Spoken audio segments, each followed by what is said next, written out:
Et nous allons parler d'orchestration des identités, nous allons parler de gestion des identités clients.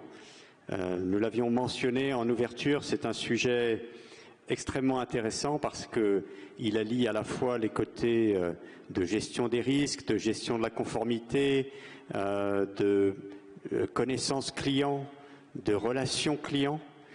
C'est extrêmement polyvalent comme domaine. Et alors pour nous en parler, nous avons trois grands professionnels, mais je vais laisser Pascal Vidal, qui a organisé cette table ronde, nous en parler et introduire de nos invités. Voilà, Pascal, la parole est à vous. Bonjour tout le monde. Alors déjà merci beaucoup pour votre présence cet après-midi. Alors on est à la dernière table ronde, donc j'espère qu'on arrivera à vous à capter votre attention, parce que je pense que vous avez eu pas mal d'informations toute la journée. Juste avant d'introduire le sujet, s'il y a des médias dans la presse. Alors avec Cyril et Benoît, on s'est quand même dit qu'on allait dire les choses concrètement, de manière franche sur le sujet. Voilà. Donc il y a peut-être certains propos qui seront assez directs, assez transparents. Donc si jamais vous souhaitez relier certains messages, n'hésitez pas à les valider avec nous avant pour s'assurer que tout est bien, tout est bon. Donc très brièvement, je vais m'introduire rapidement. Donc je suis Pascal Vidal, je suis senior manager au sein de la practice cybersécurité de Wavestone. Je suis en charge des activités Digital Identity. Enfin voilà, c'est plein de belles choses. Néanmoins, plus important, que je suis un passionné du sujet. Et j'ai la chance d'être accompagné de deux orateurs, Cyril Gaulin, qui est directeur des opérations France pour Identité Logique, et Benoît Fuseau, qui est RSSI CASDEN Banque Populaire et président du Clusif.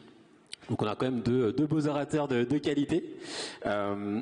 Et donc du coup effectivement, comme le disait Guy tout à l'heure, on a un nouveau sujet. Enfin, il y a un mot là qui sort sur le marché, qui est l'orchestration des identités.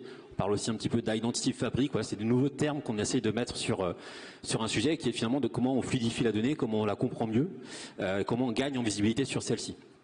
Alors, bon, je pense qu'on est quand même de certains spécialistes dans la salle pour se dire que finalement l'IAM c'est comme un sujet qui a quand même plusieurs années, on est plutôt en maîtrise sur ce point-là. Maintenant, il y a quand même on nous demande souvent, avec quelques gouttes de sueur, de suivre un peu le mouvement d'entreprise. On veut aller dans le cloud, il faut aller dans le SaaS, donc on pousse la donnée dans les nuages. On nous demande,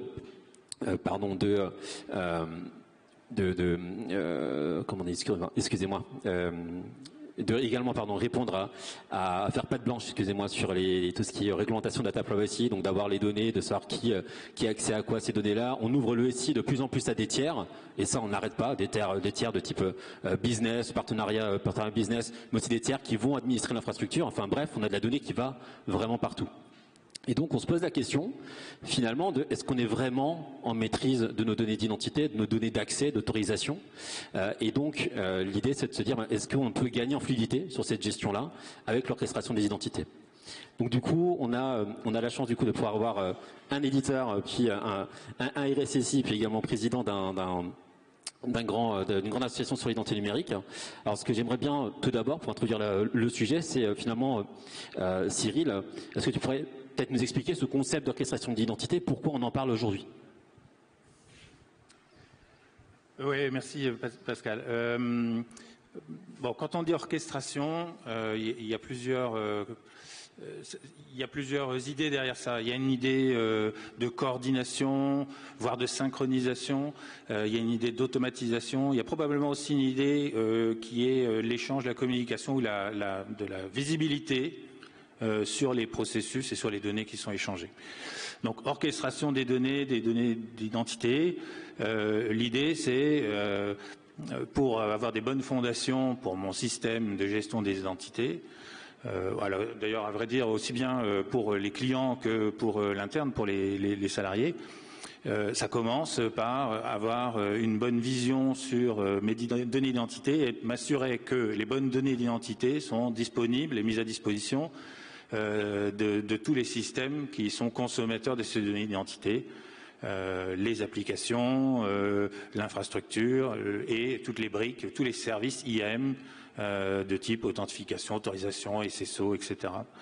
On parle de tout ça parce que finalement, jusqu'à présent, ou en tout cas dans les dernières années, il y avait une approche assez récurrente sur les projets de gestion d'identité qui était de partir du processus.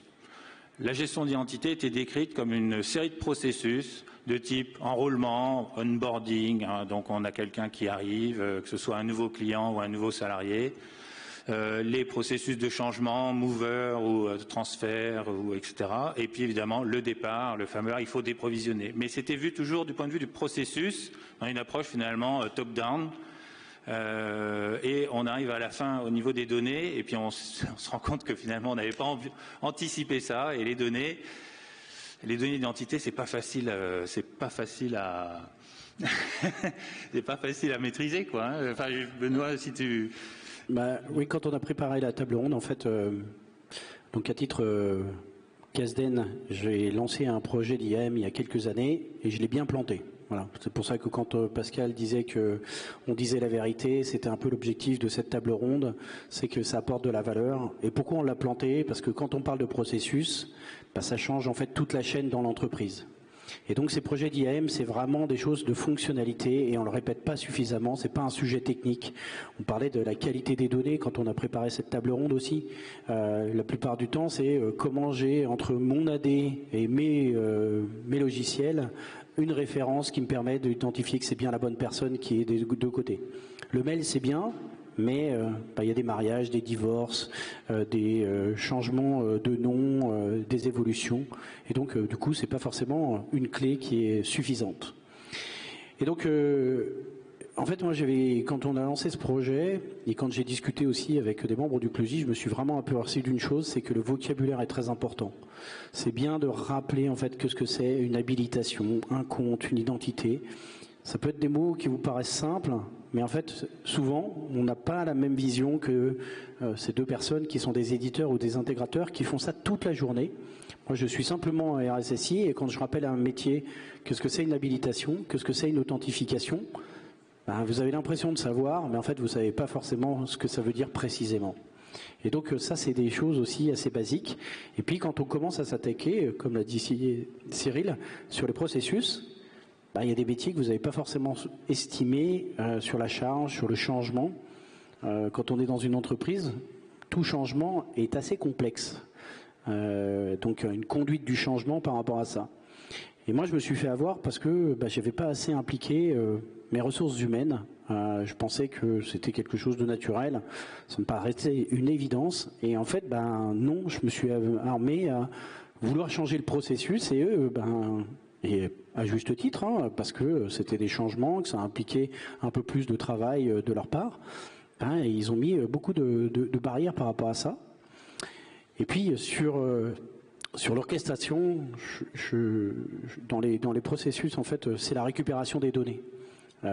Aussi, comment je récupère les données qui sont dans mes applications pour pouvoir aller faire ma revue d'habilitation ou mon enrôlement ou mon décommissionnement, parce que ça aussi, c'est un vrai sujet. On sait tous enrôler des personnes, décommissionner des comptes. Voilà, on se retrouve régulièrement avec des comptes qui ont des fois 2 ans, 10 ans dans nos référentiels. Donc ça, c'est aussi une grosse problématique, quoi. Et du coup, qu'est-ce que le fait d'avoir une approche plutôt orientée data dans un premier temps, plutôt que s'attaquer au process, aurait pu faire que finalement le projet que tu évoques aurait pu mieux se passer ou peut-être mieux embarquer certains acteurs comme les RH que tu évoquais? Merci de rebondir là-dessus parce que en fait aujourd'hui on a changé notre fusil d'épaule, c'est que je ne m'attaque plus à l'IAM, je fais de la recertification. Et pourquoi la recertification? C'est que ça ne change pas le processus. Tu parlais de la data, souvent la qualité des données que l'on a dans nos référentiels n'est pas bonne. Et ça faut se le dire. On se dit non. La problématique entre, je sais pas, mon AD, alors moi je travaille dans le milieu bancaire, on a en plus du RACF. Donc RACF c'est du mainframe. Donc vous imaginez bien que ce référentiel, il n'interagit pas de la même façon que une base de données traditionnelle. Donc c'est pour ça qu'on a décidé, pour faire monter en maturité sur le sujet de l'identité, de l'IAM, de faire de la recertification. Ça nous permet d'expliquer à quoi ça sert, de faire comprendre les risques que ça importe, l'importance de décommissionner des comptes ou de les désactiver par rapport à ça. Et donc cette notion de partir des datas, apporte de la valeur et monte en maturité pour ensuite attaquer un projet d'IAM. Là-dessus, en fait, pareil, en préparant un table ronde, ça m'a fait penser aussi à certains épisodes que j'ai pu directement en tant que cabinet conseil ou intégrateur, où finalement on n'a pas eu cette approche de penser la data, de voir où est-ce qu'elle circule, où est-ce qu'elle va, qui y a accès. Et ça me rappelle un projet de Customer IAM, donc finalement c'est de l'IAM mais pour le monde B2C, donc par le client finaux. On était, c'était plein boom du sujet 2018-2019. On déploie une solution pour un grand compte. Finalement, on était très contents parce que ça fonctionnait. On avait des process qui étaient super top. Enfin, on pouvait créer facilement des comptes, s'enrôler facilement, s'authentifier facilement depuis le web, depuis le mobile. Donc, on était vraiment contents. Mais finalement, on n'a pas du tout pensé la donnée. On s'est plutôt attaqué à l'expérience de l'utilisateur en tant que tel, juste sur le digital. Et du coup, on s'est trouvé déconnecté du monde physique, donc de tout ce qui était programme de fidélité, du service après-vente, du CRM aussi qui lance des communications.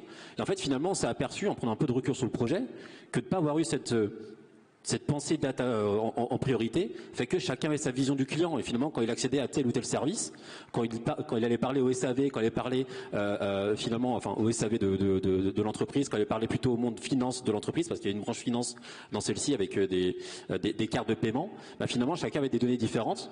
Bon, la plupart étaient quand même cohérentes, rassurez-vous, mais finalement la connaissance client n'était pas optimale. Et donc avec ce pas de recul-là, finalement, on a essayé de repenser un peu le projet, de se lancer plutôt dans une approche. On va essayer de fluidifier la donnée, de savoir où elle va, comment je l'orchestre. Quelqu'un qui s'enrôle, finalement, quel système doit avoir les informations. Et derrière, on a quand même eu des retours. Donc, on a essayé de sonder certains clients qui ont pu voulu répondre à ces expérimentations-là. Finalement, on a eu de très bons retours parce que leur expérience était quand même grandement améliorée parce qu'on a su prendre l'approche data en priorité par rapport au process et finalement d'apporter de la valeur. Ça me fait aussi penser à un autre projet. Je suis désolé, je suis vraiment très bavard, mais j'adore ces sujets-là. Mais un autre projet où on avait deux solutions très historiques. Et quand je dis très historique, je suis politiquement correct. C'est solution dans un monde, dans une entité, on a une solution développée maison. Plus personne ne connaissait, les experts n'étaient plus là. La plupart partis en retraite depuis. Une autre solution qui n'était plus du tout supportée par l'éditeur. Et on devait mettre en place une solution groupe unifiée. Donc on devait remplacer ces deux mondes-là avec des données complètement différentes, des applications complètement différentes, des process différents et une organisation différente. Donc au début du projet, avec le client, on s'est posé, on s'est dit finalement, c'est quoi la meilleure approche? Donc là, on s'est un peu challengé, on s'est dit, on va essayer de contacter les RH, ce que tu évoquais avant, Benoît. On va essayer de voir les application owners, pour essayer de construire un modèle d'habilitation qui est plutôt unifié.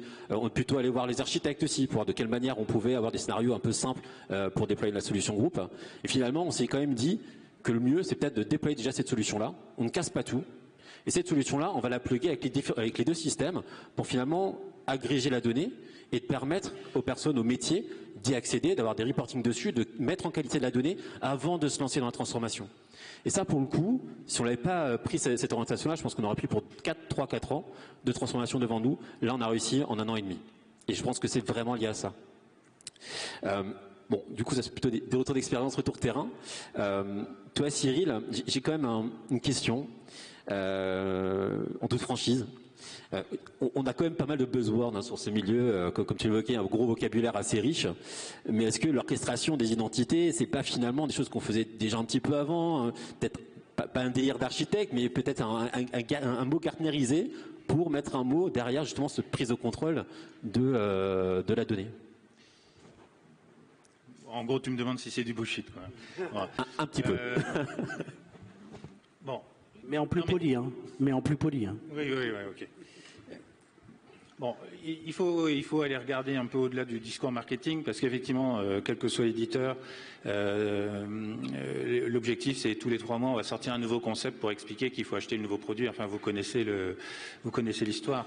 Et en fait, fondamentalement, quand on regarde les technologies qui sont mises en œuvre dans les exemples que décrivent Pascal et Benoît, c'est pas des choses qui viennent de sortir sur le marché, c'est des produits qui sont là depuis longtemps, qui sont prouvés, qui fonctionnent, qui ont mûri.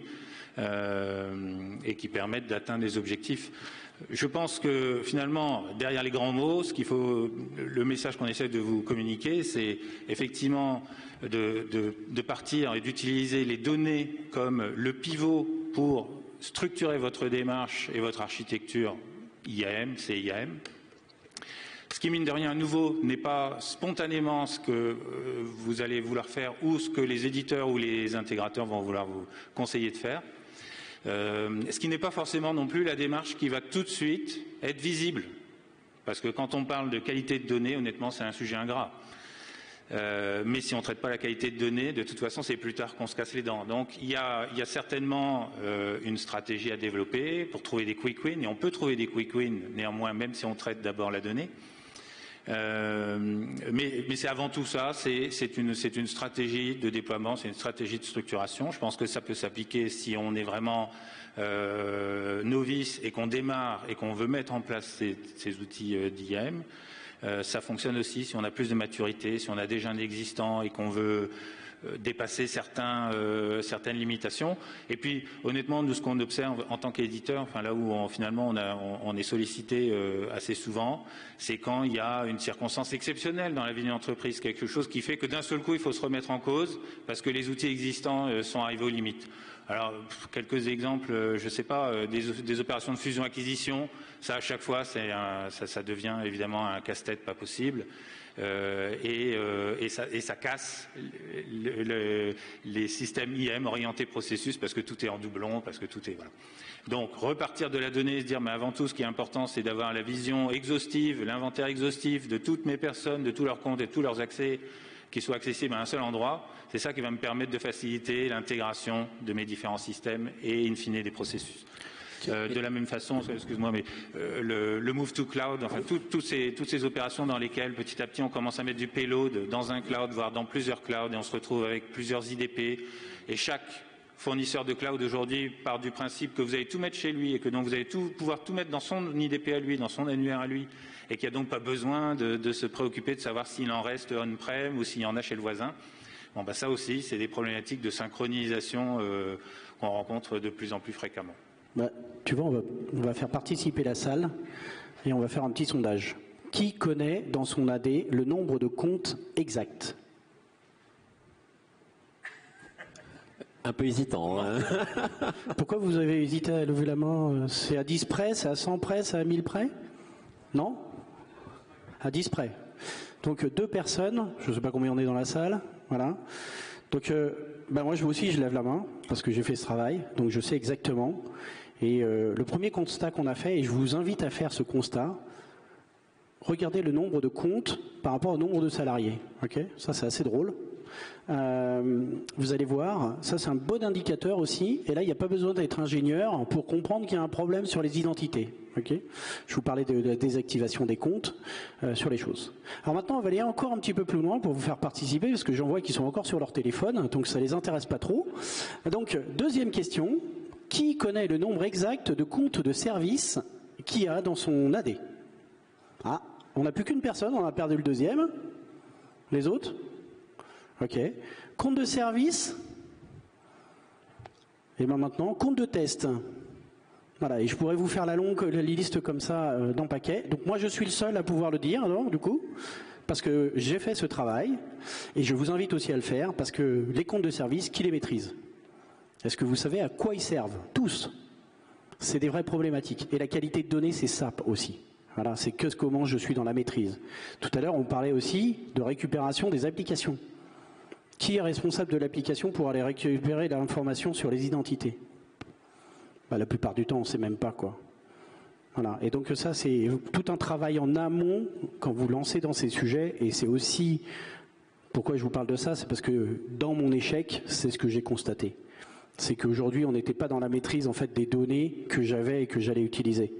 Et donc, je rejoins les propos de Cyril sur le bullshit, sur l'orchestration. Avant de faire de l'orchestration et de l'automatisation, déjà savons de quoi on parle et qu'on fasse le process déjà une fois à la main par rapport à tout ça, quoi. Voilà. Tout à fait. Merci beaucoup Benoît pour ces compléments. Alors bon, mine de rien, il y a quand même des technologies qui se développent sur le marché, qui visent justement à nous aider à monter en maturité. Cyril, toi côté radiologique, j'ai compris que vous avez pu avoir certaines références quand même assez structurantes dans lesquelles votre technologie a pu aider justement certains contextes comme du M&A que tu évoquais avant. Est-ce que tu aurais quelques exemples concrets à donner à la salle de comment vous pouvez accompagner les clients sur ces thématiques-là? Oui, bien sûr, beaucoup d'exemples. Je vais prendre un exemple très court de type c'est IAM, mais qui est intéressant. Donc c'est une société d'assurance qui a été constituée par acquisition de différents business, donc de l'assurance santé, de l'assurance, une assurance qui était spécialisée dans le sport, qui assurait les clubs sportifs et les adhérents, de l'assurance habitation, patati patata. Et donc à un moment donné, l'expérience client, c'est quand on arrivait sur leur portail, il fallait s'authentifier 4 fois pour avoir tous les contrats, parce que quand on s'authentifiait en tant qu'adhérent d'un club de sport, c'était pas le même point d'entrée que pour son assurance habitation ou que pour l'assurance santé au travers de l'employeur. Donc l'objectif, c'était tout simplement de se dire, à partir d'une application mobile unique, et un point d'entrée unique, que le client voit l'ensemble de ses couvertures, quel que soit le fait, même si derrière c'était plusieurs contrats, même si c'était plusieurs identités au travers de ces contrats, parce que néanmoins c'était le même utilisateur. Donc ça c'était un exemple finalement qui impliquait à la fois le rapprochement de plusieurs bases CRM avec des technologies pas possibles, de virtualiser ça dans un annuaire unique qui permettait d'exposer les données d'identité consolidées et les données de contrat consolidées à l'application mobile. Un autre exemple, dans le domaine de la santé par exemple, alors quelque chose probablement qui va être assez loin du quotidien de chacun d'entre vous, mais fascinant, que je trouve fascinant. Il y a un mouvement de consolidation énorme dans le milieu hospitalier américain qui, comme vous le savez, est privé. Les hôpitaux sont privés, ça peut être des fondations, des not for profit, etc., mais c'est pas le gouvernement. Et donc, il y a des groupes qui sont en train de se constituer par acquisition à vitesse grand V. Pour les gens qui, dans la salle, peut-être sont dans l'IM depuis quelque temps, dès qu'on dit IM et santé, souvent les gens se mettent à transpirer. Cybersécurité et santé, de façon générale, déjà, les gens se mettent à transpirer. C'est un secteur qui est extrêmement compliqué. Voilà. Imaginez que tous les 3 mois, on intègre un nouvel hôpital de 500, 1000, 1500 lits à marche forcée.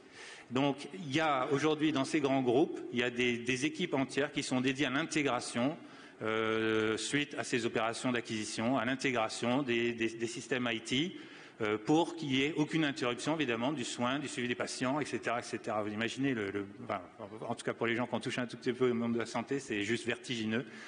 Et notre technologie, le produit Radiant Logic, fait partie de la toolbox de ces équipes parce que finalement, la première préoccupation, c'est j'ai 2 AD au minimum, j'ai 2 ERP au minimum, etc., etc. J'ai 2 systèmes RH. Je veux que demain avoir la visibilité exhaustive sur l'ensemble des personnels soignants, des personnels administratifs, des visiteurs, des patients, qui soient consolidés. Et c'est comme ça, c'est par ce biais-là qu'ils rentrent dans l'intégration des systèmes et des processus IT.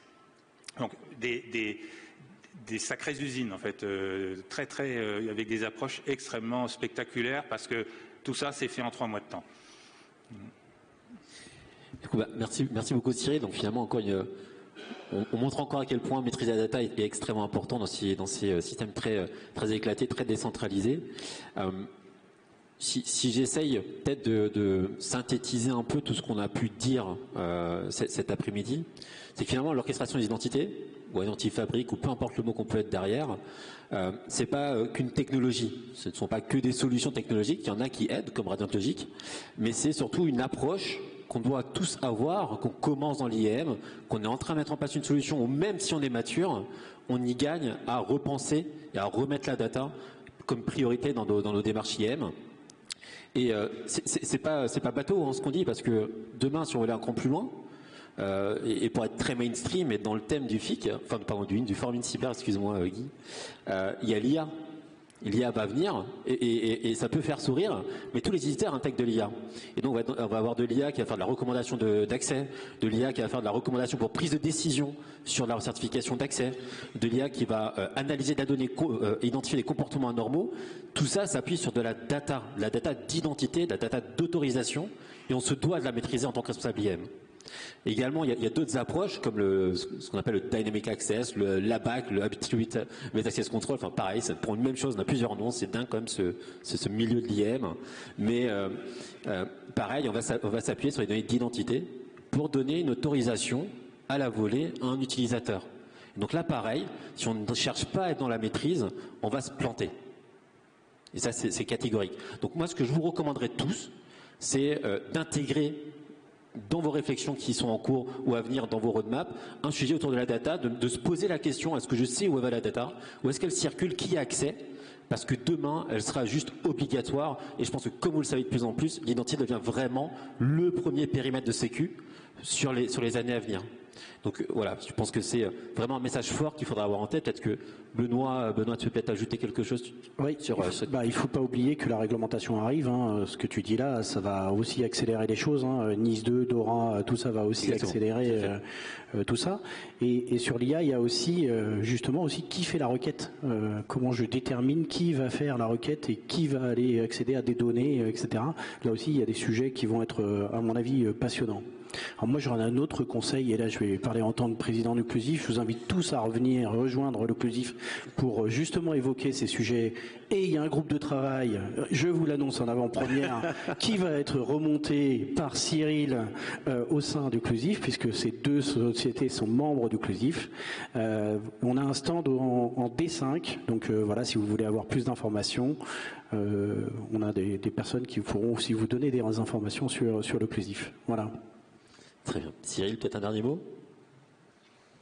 Oui, effectivement, Benoît a réussi à m'extorquer de participer au groupe de travail.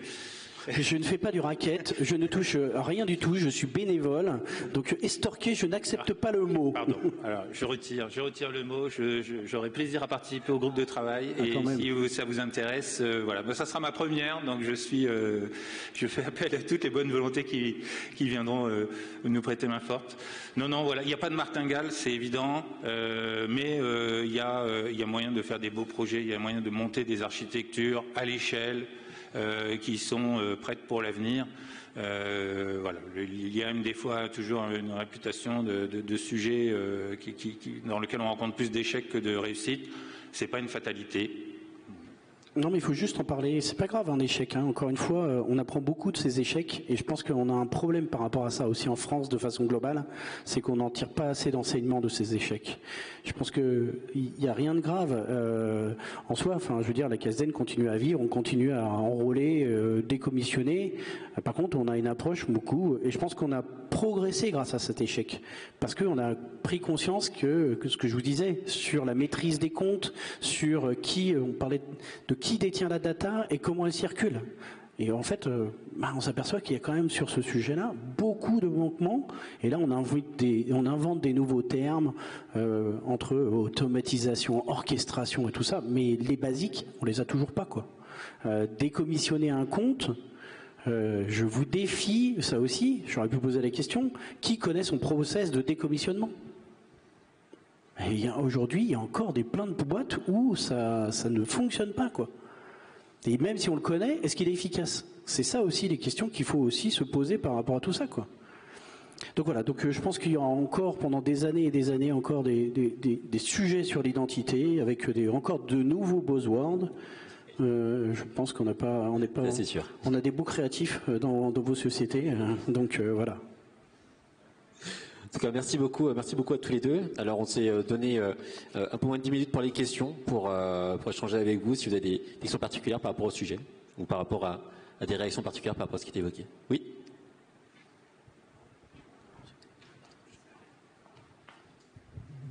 Oui, merci pour vos interventions très intéressantes et très transparentes. Alors, moi j'ai quand même une question par rapport à deux grands mouvements qui semblent, je dis bien qui semblent, structurer ce marché de l'IAM. Le premier grand mouvement, c'est la migration vers le cloud. Donc comment ça se passe, jusqu'où ça va? Est-ce que c'est un gain en termes de sécurité? Est-ce que c'est plutôt au contraire un peu plus risqué? Est-ce qu'il y a une perte de maîtrise justement par rapport à... Donc ça c'est la première question. Et la deuxième question c'est la migration aussi. Avant on avait vraiment des IAM assez classiques, on gérait les rôles, on gérait les accès, on gérait la gouvernance de l'entreprise.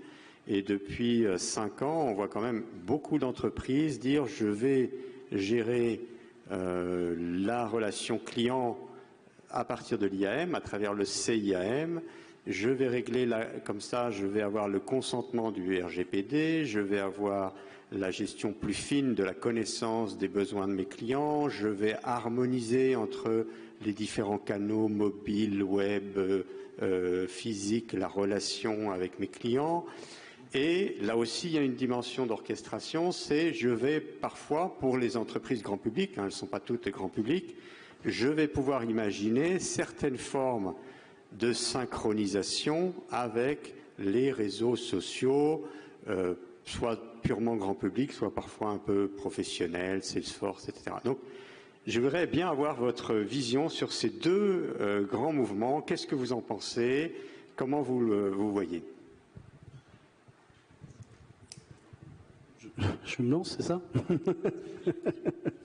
Alors, concernant la partie cloud, le cloud, c'est pas un gros mot. À chaque fois aussi, ça c'est des choses qui en tant que RSSI, qui me donnent des frictions, on va dire. Voilà, c'est pas un gros mot. Le seul truc, c'est qu'il faut encore une fois savoir de quoi on parle. Qu'est-ce que c'est le cloud? Moi, je donne aussi des cours à mes étudiants. Je leur pose la question, qu'est-ce que c'est le cloud?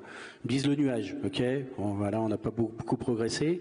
Ce qu'il faut bien comprendre dans le cloud, et quand on parlait de maîtrise, c'est comment je maîtrise les informations qui sont dans cet environnement-là. J'ai fait venir il y a quelques années une personne qui s'appelle Tristan Nitto, qui est un des fondateurs de Mozilla, et qui m'a donné une définition qui vaut ce qu'il vaut, mais au moins qui clarifie les choses, qui disait que le cloud, c'était mettre les données sur l'ordinateur d'un autre. Et j'avais beaucoup aimé cette définition parce que ça parlait justement de la perte de la maîtrise, et donc dans quelle mesure j'accepte de perdre cette maîtrise. Mais d'un certain côté, si on n'y va pas, eh bien on se prive de toute façon de nouveaux services qui aujourd'hui sont indispensables. On le voit bien avec Office 365, on le voit bien avec quand on a des fusions-acquisitions, le gain de temps pour récupérer la maîtrise des données. Donc voilà, ce qui est important, c'est de savoir où on va, avec quelle solution, et je le répète jamais assez, la partie contractuelle. D'accord? Quand je vais dans le cloud, ne jamais oublier comment je récupère mes données et comment je quitte mon prestataire. Parce que les solutions de cloud, c'est génial. Et quand on commence une relation client-fournisseur, on y va tout de suite et on est dans un climat de confiance. Un contrat, ça sert à rien, sauf quand on a des problèmes, parce que quand les problèmes arrivent, la première chose qu'on fait, c'est qu'on prend le contrat. Et donc, si on n'a pas les bonnes clauses, ben, je ne pourrai pas sortir. Je ne vais pas citer de nom d'éditeurs, mais bon, il y a certains éditeurs avec qui ils sont suffisamment gros, avec qui on n'arrive plus à négocier, et moi, ça me gêne énormément par rapport à ça.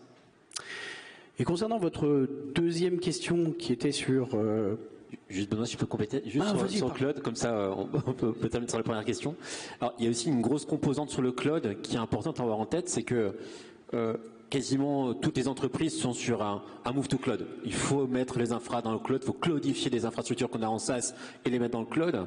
Et finalement, ça veut dire quoi? C'est-à-dire qu'on a une infrastructure où on va avoir des développeurs qui vont avoir une certaine facilité, aisance à demander de nouveaux environnements, de déployer des bases de données, de déployer des machines virtuelles ou autres, et on va avoir une dynamique de gestion des accès qui n'est pas celle qu'on fait traditionnellement dans d'autres modèles airback de notre IM. Et donc là, on commence clairement à perdre en maîtrise. Je vois beaucoup de projets Move to Cloud où la question de comment je gère les accès administrateurs sur les infraclouds n'est même pas abordée. Et donc là, on commence à reprendre ce sujet-là au sérieux sur ces programmes-là. Donc c'est encore un autre buzzword, Benoît, le KIM, donc le Cloud Cloud Infrastructure Entitlement Management, où c'est tout simplement faire ce qu'on fait avec du PAM on-prem, mais sur les infraclouds. Donc ça aussi, il faut faire très attention, parce que ça fait partie du périmètre de compte qu'il faut aussi mettre sur surveillance et permettre de données qu'on doit aussi garder en contrôle. Alors la deuxième question, c'était le Customer IM, comment ça permettait de mieux connaître le client, mieux gérer la relation client de mémoire, c'est ça? Alors là-dessus, je peux garder? Super. Moi, c'est un sujet qui me passionne, donc du coup, Guy, tu fais mouche. Alors, moi, il y a un truc aussi que depuis 2018, c'est là où il y a eu le boom en fait des solutions Customer IM, où on nous vendait que le Customer IM, c'est la révélation de l'année sur comment je peux mieux connaître mon client, comment je peux mieux communiquer avec lui. C'est pas totalement vrai non plus. C'est-à-dire que ça va faciliter des expériences digitales. Quand je dis digital, c'est sur le web, sur le mobile, on va pouvoir facilement enrôler un utilisateur, avoir des moyens d'accès beaucoup plus modernes. On parle de passwordless, donc comment je m'authentifie sans devoir mettre un mot de passe, faire de l'anti-fraude, ce genre de choses-là. Et la relation client, c'est pas que ça, c'est pas capter juste de l'identité, c'est pas juste capter du consentement, c'est connaître le client, ses préférences, ses habitudes d'achat. Et ça, c'est pas porté par le Customer IAM. Par contre, le Customer IAM va permettre d'identifier la personne dans un écosystème SI client qui est très éclaté. Il y a un CRM, il y a une base client, il y a un service après-vente. Et du coup, eux ne se parlent pas. Donc, ce qu'il faut, c'est identifier la personne et avoir quelque chose au centre. Le Customer IAM peut aider, mais d'avoir un moteur au centre qui orchestre la donnée pour mieux connaître le client. Et ça, c'est hyper important, et c'est ce que j'évoquais d'ailleurs avant sur mon retour d'expérience dans le milieu du retail que j'évoquais tout à l'heure. C'est que finalement, le Customer IAM nous a aidé à améliorer l'expérience client digitale, mais ne nous a pas aidé à connaître l'utilisateur. Et donc, c'est un facilitateur, mais ça ne fait pas tout. Après, pour compléter, je ne connais pas beaucoup d'entreprises qui sont encore vraiment beaucoup passées le pas par rapport à tout ça, quoi. Beaucoup encore, c'est un login et un mot de passe. On n'en est encore pas tout à fait sur ces solutions-là, parce que je pense que déjà la qualité des données de ces clients.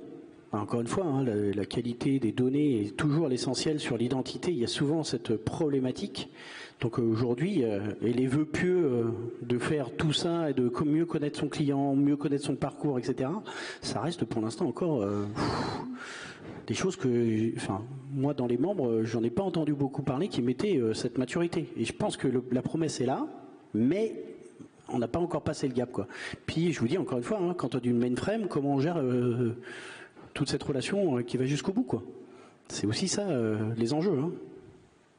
Et juste pour une petite anecdote, pour amuser un peu tout le monde finalement, c'est que j'ai pu, en fait, généralement on se basait sur des référentiels clients uniques qui faisaient ce travail d'orchestration, mais plutôt avec une approche probabilistique. Donc on avait des algorithmes qui disaient si c'est tel même nom, tel même prénom, telle même adresse postale, c'est la même personne. Donc on avait ce fameux golden record qu'on évoquait. C'était pas l'identité, mais c'était normalement une personne unique. Et dans ce contexte, j'ai évoqué encore avant, en fait.